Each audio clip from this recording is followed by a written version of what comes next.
Ya, Assalamualaikum warahmatullahi wabarakatuh.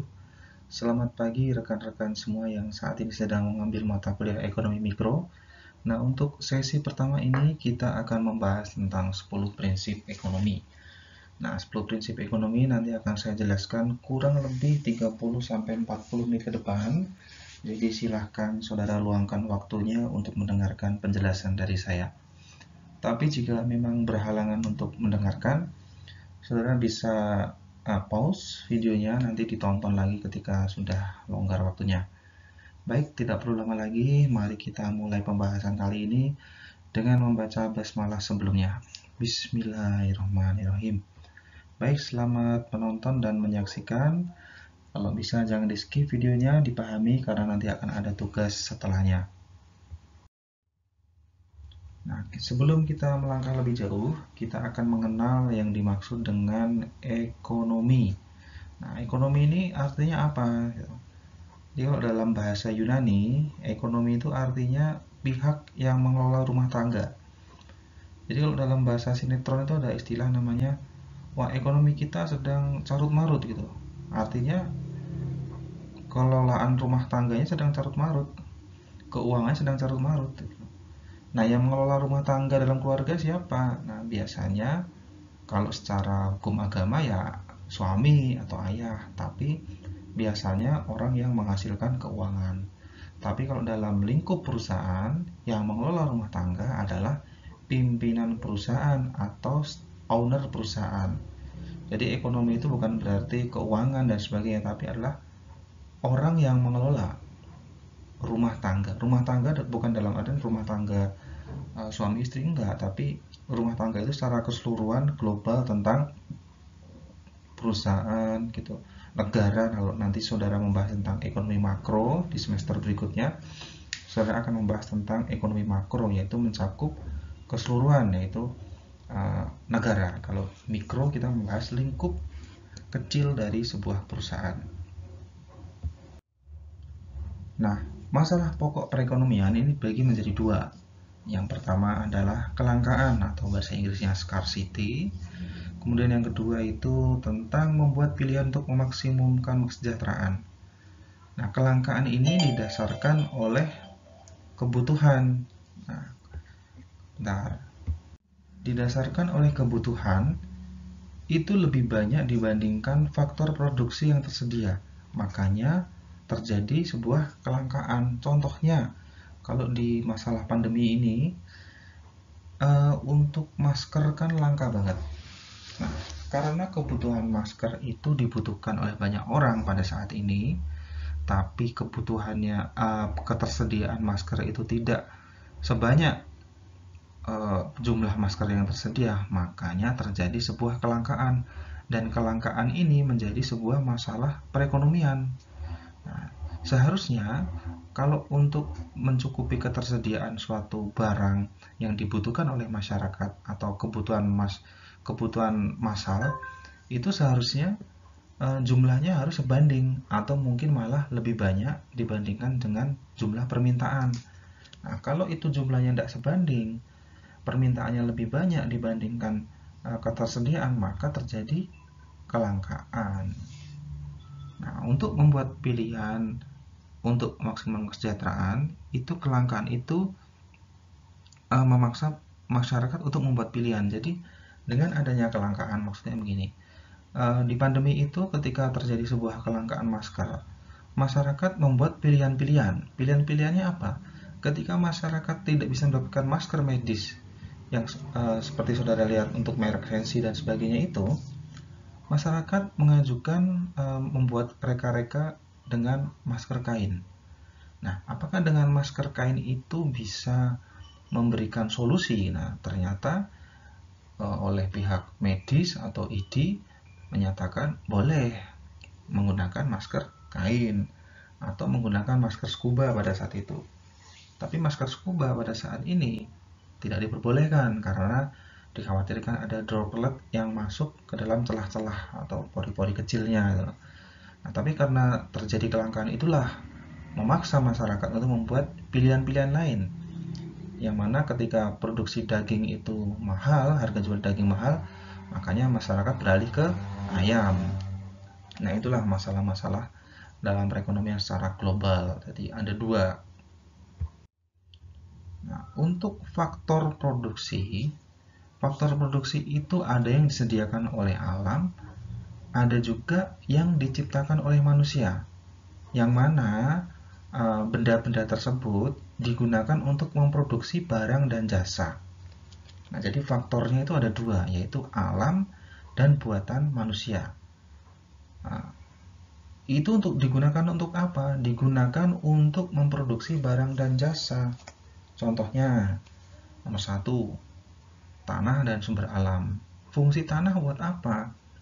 Fungsi tanah bisa juga untuk membuat bangunan atau untuk membuat kerajinan dari tembikar. Atau kalau sebagai contoh pasir untuk apa? Pasir untuk bahan tambahan bangunan, membuat bangunan campuran dalam adukan semen dan kapur. Nah, itu yang menyediakan siapa? Yang menciptakan siapa? Yang menciptakan alam atau Allah Subhanahu wa taala. Jadi sudah disediakan oleh alam, lalu digunakan manusia untuk memproduksi barang, yaitu barang tembikar, barang bahan bangun, suatu produk bangunan yang saudara bisa nikmati dan saudara tempati sekarang gitu. Nah, kemudian tenaga kerja. Tenaga kerja ini adalah kita mengidentifikasi sebagai sebuah skill. Nah, misalkan saat ini untuk menjadi seorang videographer, saudara harus mempunyai skill video editing, skill cara meramu sebuah video, bagaimana itu bisa menjadi tontonan yang menarik. Nah, skillnya itu apakah diciptakan atau tiba-tiba ada sendiri? Nah, tentu saja saudara ketika ingin mendapatkan sebuah skill video editing, saudara harus melalui sebuah kursus atau bimbingan. Nah, dengan adanya kursus itu, workshop, saudara bisa mendapatkan skill video editing, sehingga dengan skill yang saudara miliki itu bisa menjadi competitive advantage saudara dalam melamar pekerjaan sebagai videographer. Dan contohnya banyak lagi. Jadi tenaga kerja itu diciptakan oleh manusia. Kenapa membutuhkan tenaga kerja? Karena ya misalkan tadi contoh videographer lah, kemudian analisis forex lah, seorang akuntan lah, dan sebagainya. Gimana cara memiliki keahlian tersebut? Nah, saudara harus menciptakan keunggulan itu sendiri. Nah, yang ketiga, itu modal, benda yang diciptakan manusia untuk memproduksi barang dan jasa. Ada yang tahu contohnya? Benda apa yang diciptakan manusia memproduksi barang dan jasa? Nah, gampangnya adalah mesin cuci. Mesin cuci diciptakan manusia, digunakan untuk apa? Mencuci. Kalau zaman dulu sebelum diciptakan mesin cuci, manusia masih mencuci di sungai. Masih mencuci menggunakan air keran biasa, dikucek pakai tangan, kemudian dikeringkan dengan cara diperas, lalu dijemur. Nah, setelah ada kemajuan teknologi, maka diciptakanlah sebuah mesin cuci. Mesin cuci bisa diajak berbisnis laundry. Dan dengan manusia menciptakan mesin cuci, maka bisa menjadi sebuah produk jasa laundry.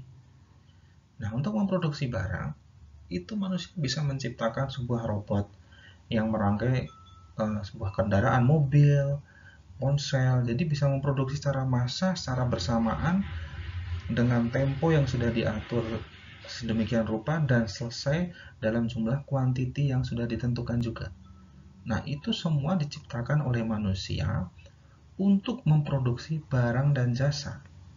Nah, jadi faktornya dari yang menciptakan itu barang tadi kemudian menjadi sebuah produk jadi barang atau jasa.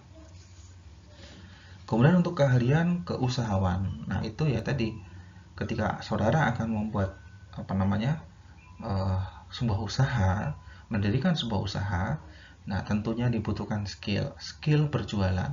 Skill berjualan itu saya rasa tidak perlu dipelajarin, karena skill berjualan itu bisa didapat ketika saudara sudah menjalankan usaha itu sendiri. Saudara tahu bagaimana cara menghadapi konsumen, saudara tahu bagaimana menjadi seorang penjual yang baik, bagaimana mempromosikan produk kita yang dengan baik, bagaimana cara menata usaha kita dengan baik, itu dijalankan, dipraktekkan. Kalau hanya dibayangkan, tidak akan pernah bisa. Saudara belajar online bagaimana cara menjadi seorang wira swasta yang baik. Ya, itu ibaratnya saudara belajar bagaimana cara menaiki sepeda yang baik dan benar, tapi bukan dinaiki sepedanya, tapi hanya membaca tanpa adanya praktek. Nah, itulah. Dengan menjadi seorang usahawan yang baik, maka keahlian itu bukan dibayangkan, tetapi dipraktekkan sambil menciptakan metode khusus yang cocok atau pas untuk Anda sendiri. Kemudian ini teori. Untuk teori pokok dalam analisis ekonomi ini teori. Nah, saudara bisa baca sendiri. Kalau mau membaca, saudara tinggal pause. Atau nanti kalau butuh keterangan ini, saudara bisa menyampaikan lewat di WAG. Nah, kita lanjutkan saja. Nah, akhirnya kita masuk ke dalam inti dari pembahasan kita, itu adalah 10 prinsip ekonomi. Bisa terbaca ya. Nah, untuk 10-nya ini, 10 prinsip ini dibagi menjadi 3 bagian. Bagian pertama yaitu tentang bagaimana membuat keputusan, itu dijabarkan ke dalam 4 pokok pembahasan. Yang pertama dari trade-off sampai tentang insentif. Kemudian untuk yang bagian ketiga yaitu bagaimana orang-orang berinteraksi. Nah, itu dari yang perdagangan sampai tentang mekanisme pasar. Dan bagian terakhir yaitu membahas 3 bagian. 3 ya. Nah, itu bagaimana suatu perekonomian secara keseluruhan bekerja. Nah, bagaimana caranya? Nah, itu dibahas ke dalam 3 penjelasan tersebut. Nah, untuk lebih dalam, mari kita buka satu persatu dan apa toh yang dimaksud dengan poin-poin dari penjelasan 10 prinsip ekonomi tersebut. Nah, mari kita lanjutkan. Yang pertama, itu mengenai tentang kita selalu menghadapi trade-off. Trade-off itu apa? Gitu. Nah, kalau seperti yang saudara baca, itu trade-off adalah pertukaran. Pertukaran atau sesuatu hal yang harus direlakan untuk tidak mendapatkan, untuk mendapatkan sesuatu yang lain. Nah, mungkin bahasanya terlalu tinggian gitu. Kita ambil contohnya aja. Nah, contohnya tentang pembagian waktu mahasiswa. Apalagi nih? Nah, contohnya gini. Ketika saudara mengambil kuliah, pastilah nanti di sana ada kegiatan UKM atau sebuah organisasi. Nah, dengan adanya organisasi itu, pasti saudara ketika mengikuti organisasi, saudara harus merelakan waktu bermainnya di luar kampus gitu. Tapi pertukaran itu apakah sebanding dengan yang saudara lepaskan? Ketika saudara tidak melakukan kegiatan bermain di luar yang tidak ada untungnya, saudara mengikuti kegiatan organisasi di kampus seperti kegiatan menwa, kegiatan mahasiswa jurusan akuntansi, manajemen, perbankan syariah, ekonomi syariah, dan sebagainya. Pokoknya semua kegiatan UKM itu adalah bentuk wadah organisasi mahasiswa. Nah, dengan menjadi seorang anggota organisasi, saudara belajar banyak pelajaran yang tidak saudara dapatkan di bangku kuliah. Nah, dengan organisasi, saudara akan mengenal satu persatu orang itu, dan saudara akan belajar bagaimana merelakan pendapat kita demi pendapat bersama. Nah, artinya begini, ketika saudara menginginkan rencana A, itu terbaik menurut saudara. Tetapi secara mufakat, organisasi mengatakan rencana B adalah pilihan bersama.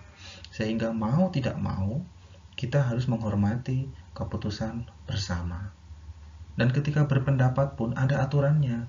Tidak memaksa dan tidak mengintervensi anggota yang lain. Nah, itulah cara berorganisasi. Kepake nggak? Kepake. Nah, nanti ketika saudara bekerja, itu tidak seperti saudara dalam lingkungan pertemanan. Jadi saudara harus bisa menghargai pendapat orang lain dan bisa mengerti posisi saudara itu di sana sebagai apa. Sama aja dengan usaha. Ketika kita tidak ada konsumen komplain macam-macam, kalau kita ikutan tinggi dalam bicara, pasti besok konsumen tak akan datang atau mungkin malah menyebarkan berita yang tidak baik mengenai usaha kita. Nah, itulah pentingnya organisasi. Nah, kemudian pengaturan uang dalam rumah tangga. Nah, misalkan seorang ayah itu pasti akan mengalokasikan dananya dalam rumah tangga itu dalam pos-pos pembiayaan tertentu. Misalkan gajinya 5 juta atau 10 juta. Pasti di sana sudah ada pos biaya yang mencakup untuk membayar sekolah, untuk kebutuhan makan sehari-hari, kemudian untuk biaya masa depan, kemudian untuk biaya akhir pekan. Nah, kemudian yang biaya masa depan tadi itu adalah biaya tabungan yang seorang kepala keluarga itu alokasikan untuk kejadian yang tidak bisa dia ramalkan ke depan. Nah, dengan uang tabungan itu pastilah akan merelakan sebagian uang yang seharusnya bisa digunakan untuk kebutuhan jalan-jalan dan sebagainya. Jadi seorang ayah itu akan men-trade off kebutuhan masa sekarang demi bisa menjalankan rencana kebutuhan di masa yang akan datang yang tidak tahu akan seperti apa. Nah, itulah trade off yang dihadapi oleh rumah tangga. Nah, efisiensi versus pemerataan itu kurang lebihnya masih sama, tapi dua contoh itu sudah kira-kira bisa memberikan gambaran. Semoga ya. Kemudian untuk yang kedua, yaitu biaya adalah apa yang Anda korbankan untuk memperoleh sesuatu. Nah, kalau nanti saudara mengambil mata kuliah akuntansi biaya di semester 2 atau mungkin 3, nah itu manajemen pun juga ngambil juga sepertinya. Nah, itu saudara akan mempelajari tentang biaya sesungguhnya itu didasarkan dari biaya langsung, ditambah biaya tidak langsung, ditambah biaya oportunitas. Nah, kita nggak akan membahas di sini. Tapi yang akan kita bahas di sini, apa toh yang dimaksud dengan biaya oportunitas atau opportunity cost gitu. Kalau kita membahas dengan poin kedua adalah yang Anda korbankan untuk memperoleh sesuatu. Nah, di sini nih. Nah, untuk memperoleh sesuatu. Nah, apa opportunity cost? Apa biaya oportunitas? Nah, oportunitas adalah bahasa serapan dari opportunity dari bahasa Inggris. Artinya, dalam Kamus Besar Bahasa Indonesia, oportunitas itu adalah kesempatan. Jadi, biaya kesempatan. Nah, itu mencakup semua hal yang harus dikorbankan untuk memperoleh hal tersebut. Jadi, kita akan mengorbankan sesuatu demi mendapatkan sesuatu yang lebih baik menurut kita. Jadi, sudut pandang opportunity cost itu adalah sudut pandang dari kita yang menjalankan, bukan dari orang lain. Jadi yang namanya biaya oportunitas itu biaya yang menurut sudut pandang kita. Nah, mungkin buat orang lain itu bukan termasuk biaya, tapi buat kita ini adalah biaya. Contohnya, maksudnya biaya itu bukan berarti kita akan mengeluarkan uang, tapi itu semacam kerugian yang akan kita kompensasi. Contohnya gini aja biar gampang. Seorang atlet ada dua pilihan ketika lulus SMA. Dia atlet nih, atlet voli atau atlet bulu tangkis. Ada dua pilihan. Yang pertama, dia diterima masuk ke perguruan tinggi negeri. Nah, yang kedua, dia diterima masuk ke pelatnas atau pusat pelatihan nasional. Yang artinya di pelatnas dia akan ditempa menjadi seorang atlet profesional. Digaji nggak? Ya tentu saja sudah mendapatkan uang saku, semua terjamin lah sampai dia menjadi seorang atlet. Nah, dia untuk opportunity cost ini memilih menjadi seorang atlet dengan cara masuk ke pelatnas. Masuk ke pelatnas itu kita katakan sebagai opportunity cost. Nah, dengan masuk ke pelatnas, dia bisa mendapatkan penghasilannya itu sejak dia menjadi seorang atlet di pelatnas. Nah, karena dia berpikir kalau dia mengembangkan karir atletnya itu masuk pelatnas, maka dia berpikir akan mendapatkan revenue atau mendapatkan penghasilan yang lebih baik daripada dia memutuskan untuk masuk ke jenjang universitas. Tapi kata orang lain, wah kamu lebih baik masuk ke universitas karena sudah jelas nanti mempunyai gelar sarjana dan bisa melamar di perusahaan manapun. Nah dia kan nggak tahu performa dari seorang atlet tersebut. Yang tahu kelebihannya kan kita, yang tahu kelebihannya kan atlet tersebut. Nah karena yang tahu itu adalah atletnya, ya maka dia memilih, wah saya lebih cocok menjadi pelatnas, saya bisa menghasilkan uang daripada saya kuliah, saya harus membayar dan sebagainya, dan belum tentu ketika nanti saya wisuda saya bisa mendapatkan pekerjaan yang cocok sesuai saya gitu. Nah itulah yang namanya opportunity cost. Untuk yang nomor 3 itu orang rasional berpikir pada suatu margin. Jadi gampangnya gini nih, ini yang harus saudara garis bawain dan saudara lihat artinya. Keuntungan marginal itu harus lebih banyak daripada biaya marginal. Jadi orang itu harus rasional terhadap margin. Sebagai contoh, ketika saudara akan membuka suatu usaha, contohnya usaha minuman, boba atau boba ya bubble ya sama aja ya. Yaitu boba tea atau boba kopi di pinggir jalan.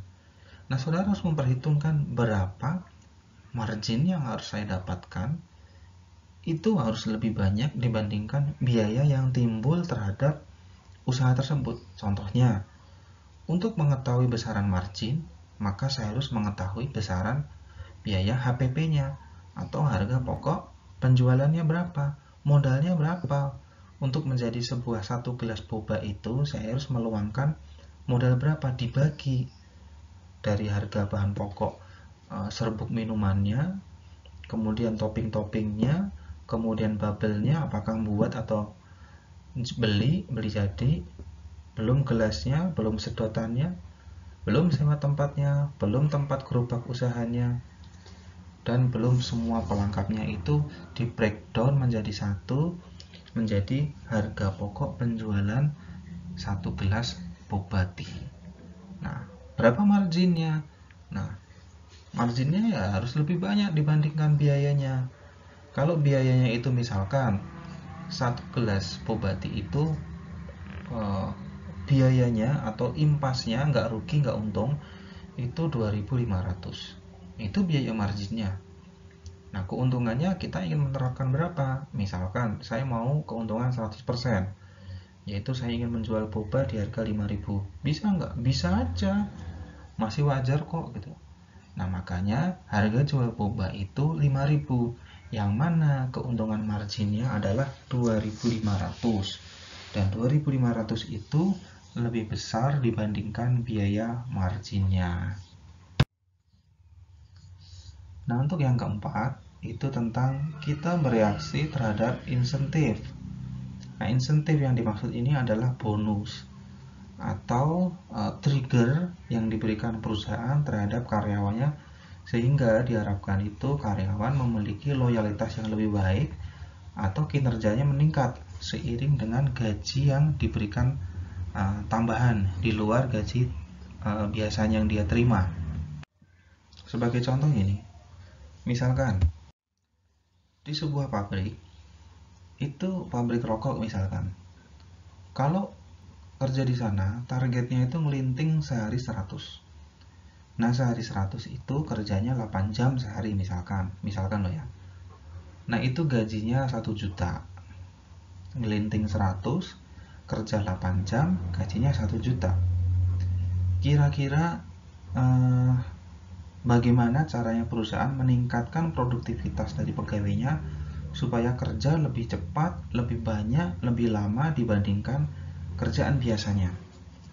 Nah, tentunya perusahaan menawarkan kepada karyawannya, kalau kerja melewati satu shift, yaitu 8 jam, maka akan diberlakukan overtime atau lembur. Lembur maksimal berapa jam sesuai peraturan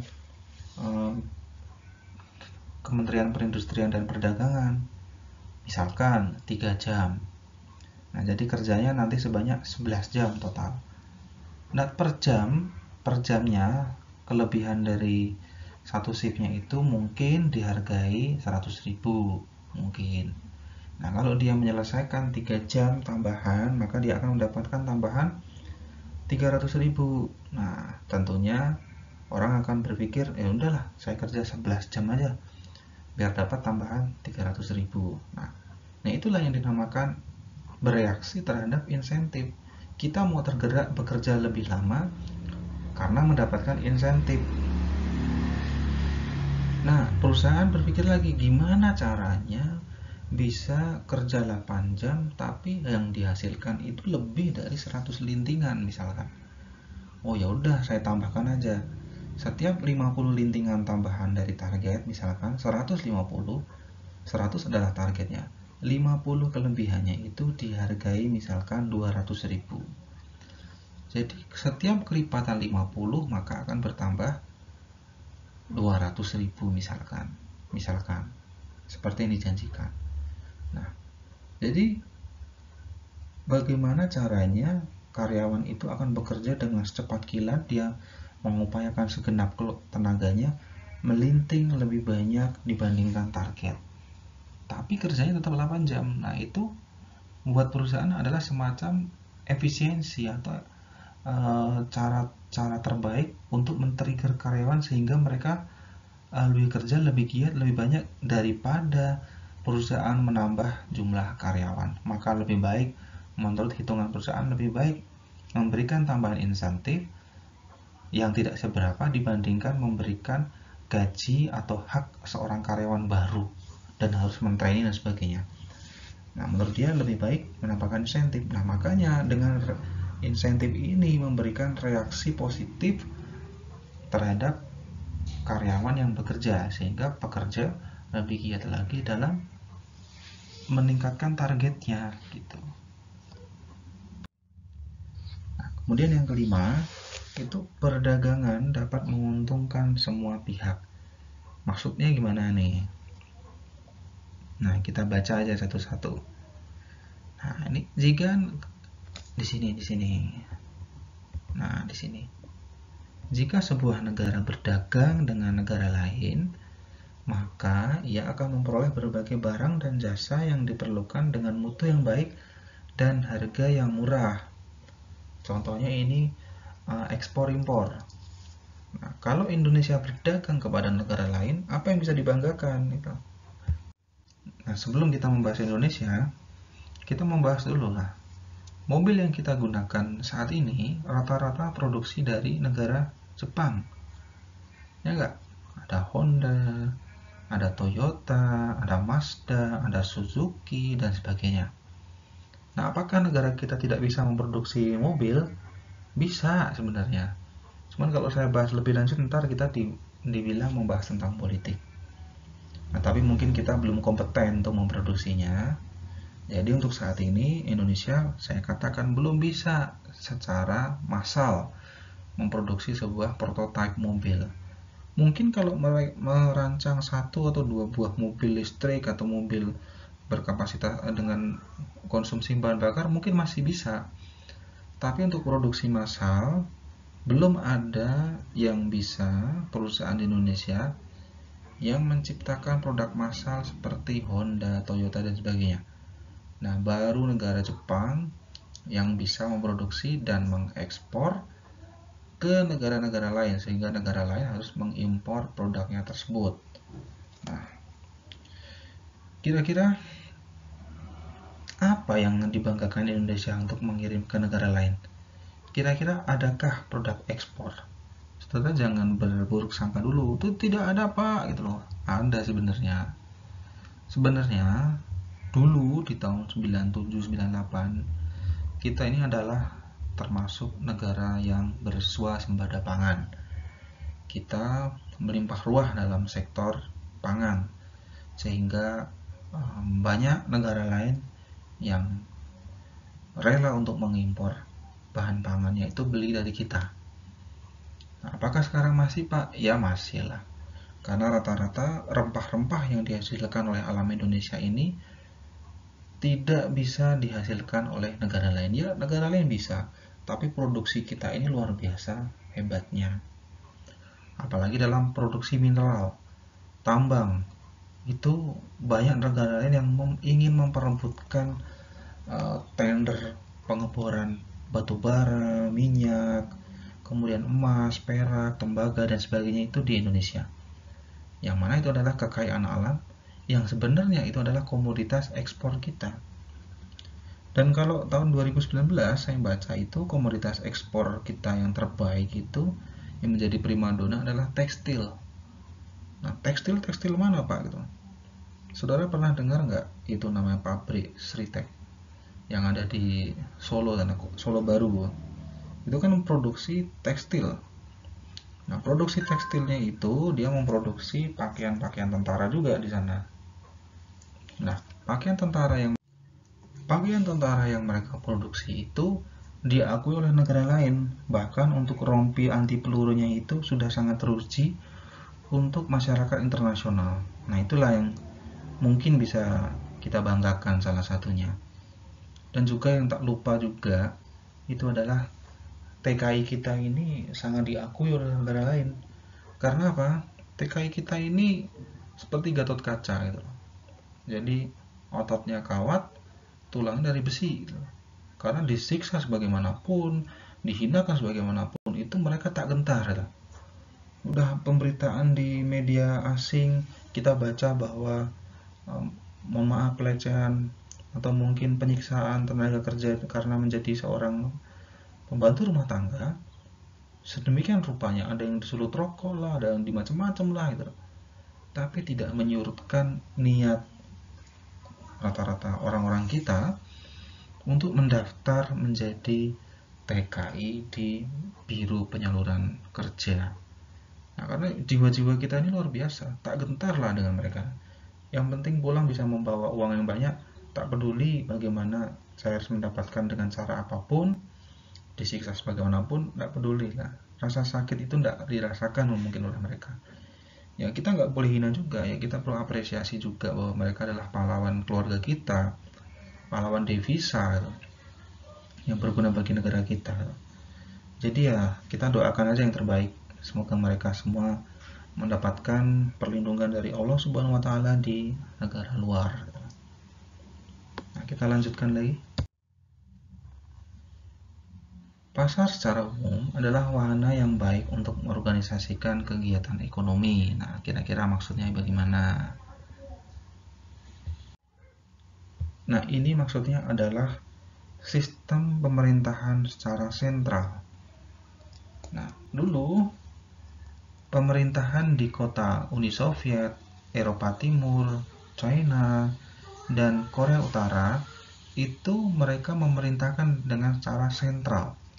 Jadi keputusan perdagangan itu tidak dibebaskan kepada setiap perusahaan yang ada, tetapi keputusan perdagangan, keputusan kebijakan dalam perdagangan apapun yang mencakup kegiatan ekonomi diputuskan secara sentral oleh pemerintahan. Nah, yang masih menjalankan siapa? Ternyata masih dari negara Korea Utara. Nah, Korea Utara saat ini dalam menjalankan usaha sektor pariwisata tidak mengizinkan para wisatawan mengambil gambar potret dari Korea Utara. Tidak boleh sembarangan. Seharusnya itu adalah aturan dari Biro Perjalanan, tapi diatur oleh pemerintah. Dan jumlah wisatawan yang masuk di sana pun juga ditentukan. Dan tempat yang wajib dikunjungi dan atau tempat yang diperbolehkan untuk dikunjungi oleh wisatawan pun diatur oleh pemerintah.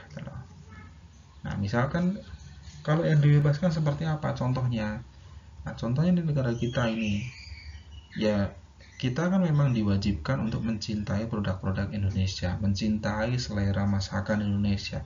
Kita harus menjunjung luhur resep-resep tradisional dari leluhur kita. Tetapi apa yang terjadi ketika Indomie meluncurkan, yang mana Indomie itu adalah perusahaan Indonesia atau perusahaan lokal, meluncurkan rasa teriyaki. Yang mana teriyaki adalah resep dari negara Jepang. Nah, mungkin atau kita membuat varian-varian rasa yang rasanya itu tidak mencerminkan dengan budaya Indonesia. Apakah pemerintah melarang?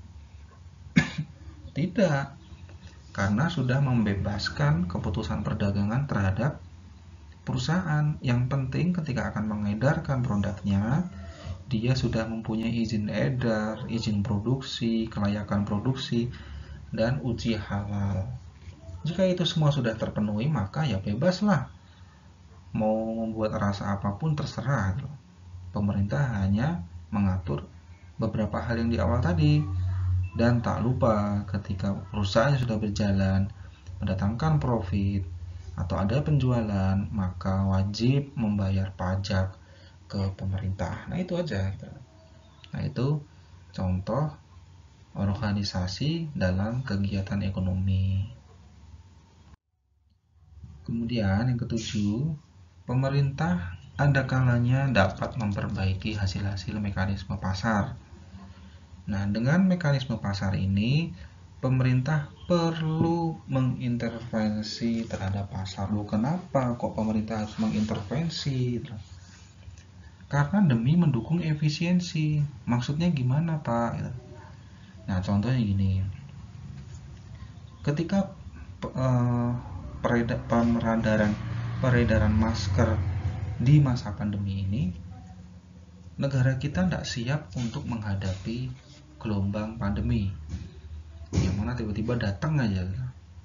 Nah, jumlah masker kan tidak tersedia sebanyak jumlah negara kita, jumlah warga kita. Ya mungkin tersedia, tapi setiap orang menimbunnya ratusan. Ya akhirnya jumlah masker menjadi terbatas. Nah, makanya pemerintah mengintervensi terhadap pabrik untuk menghentikan stok barang atau peredaran barang ke distributor atau ke store-store yang menjual masker. Untuk apa? Supaya pemerintah bisa mengambil langkah apa yang terbaik untuk membuat masker yang bisa menjadi solusi dari masyarakat. Yaitu tadi yang seperti saya jelaskan di awal, membuat masker kain. Nah, pada saat itu mencari masker di Indomaret susahnya minta ampun.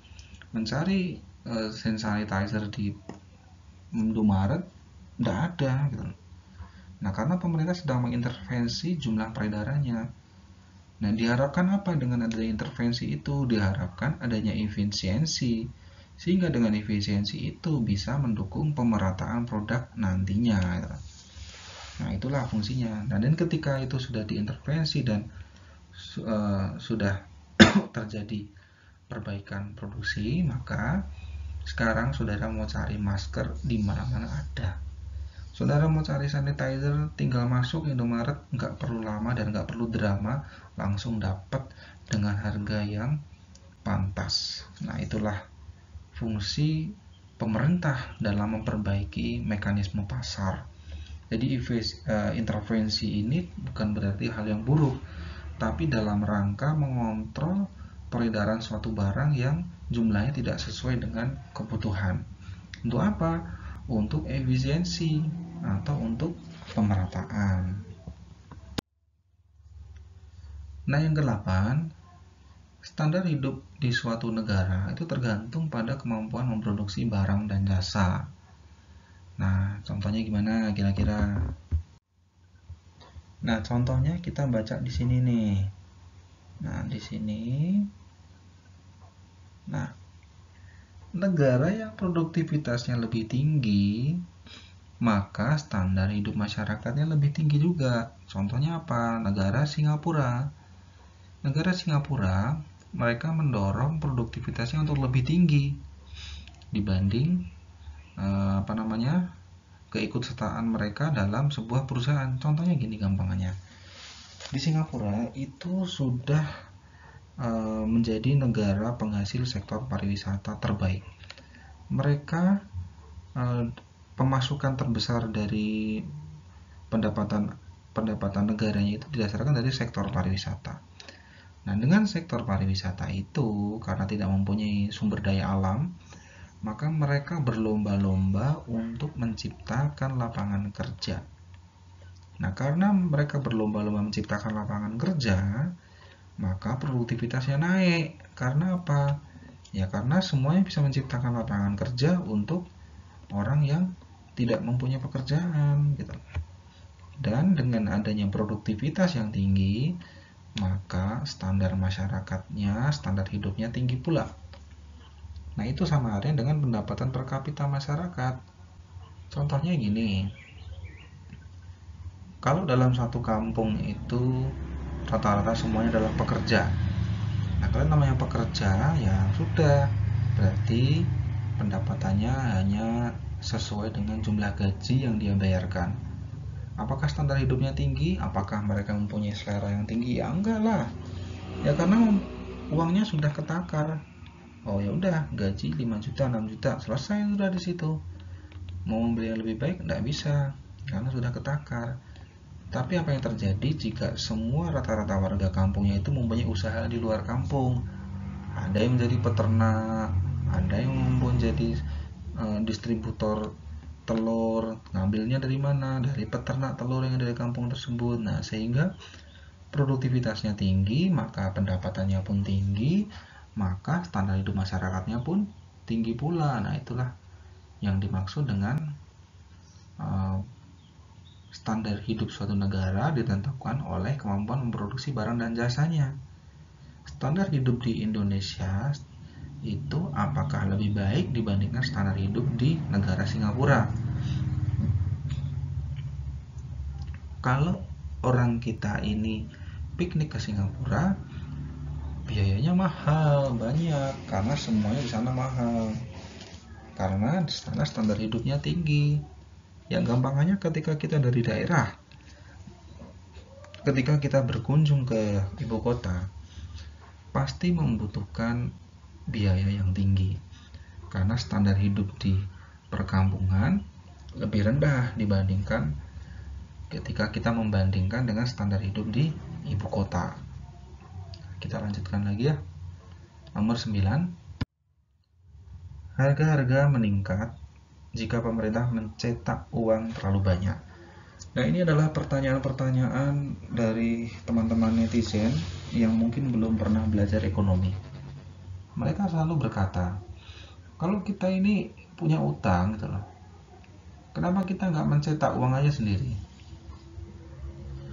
Kita kan punya percetakan resmi, yaitu Peruri. Kita punya BI loh.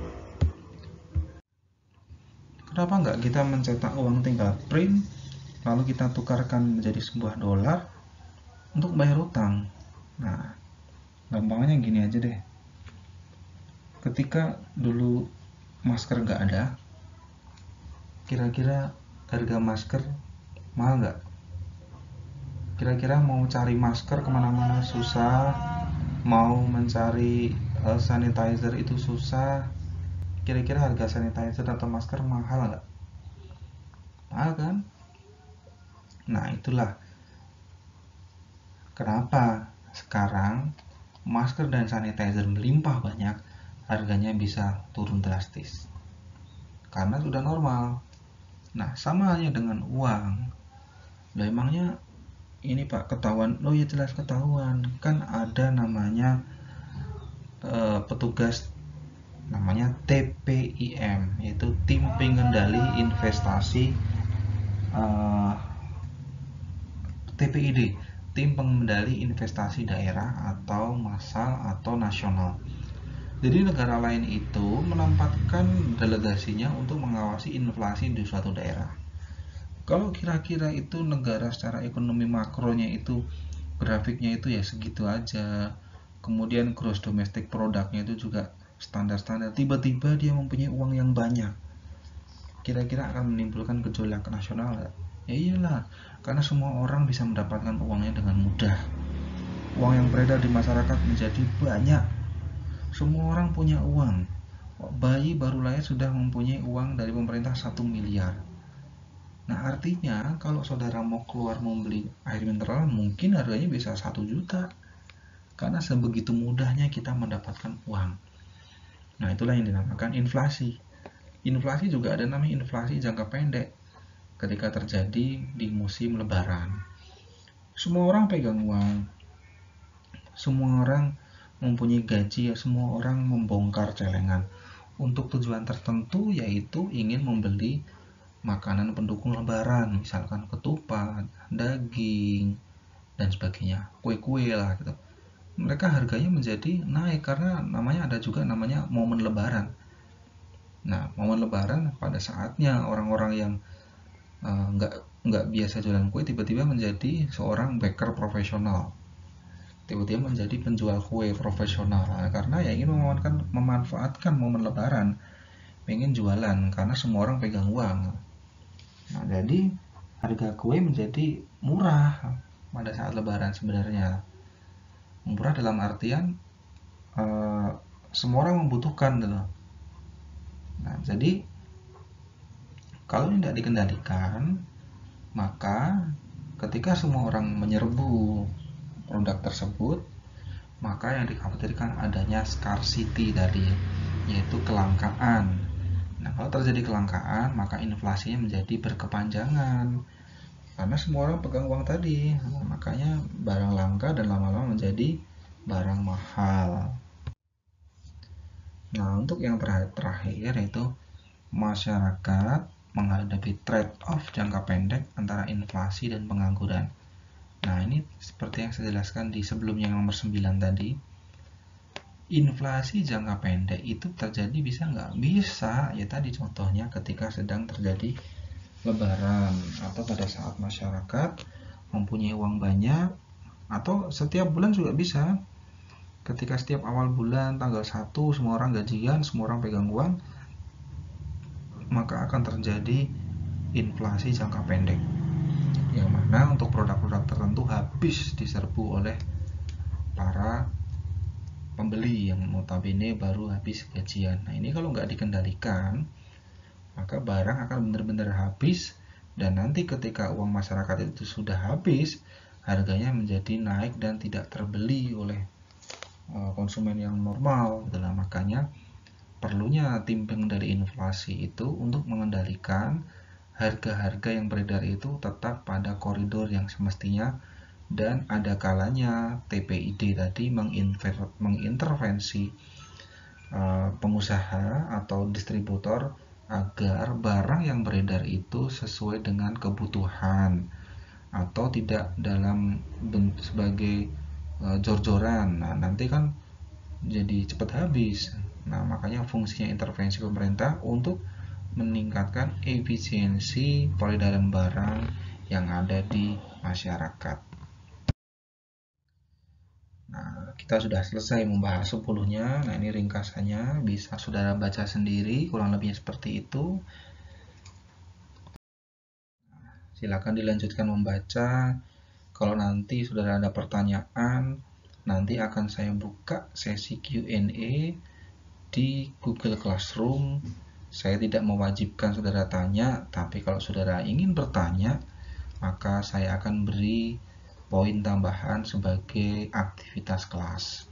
Karena harap diingat, 40% itu seperti yang di silabus saya bagikan kemarin, itu dari aktivitas kelas, dari penugasan, dan dari penugasan terstruktur lain. Nah, jadi silahkan dimanfaatkan. Kalaupun tidak ada pertanyaan pun tidak apa-apa. Baik, ini adalah slide terakhir saudara. Terima kasih saudara sudah menyaksikan video ini. Semoga ilmu yang saya berikan bisa menjadikan manfaat untuk saudara. Sampai ketemu di next video dan next materi berikutnya. tetap jaga protokol kesehatan, tetap selalu semangat walaupun kita belajar lewat daring. Terima kasih saudara. Assalamualaikum warahmatullahi wabarakatuh.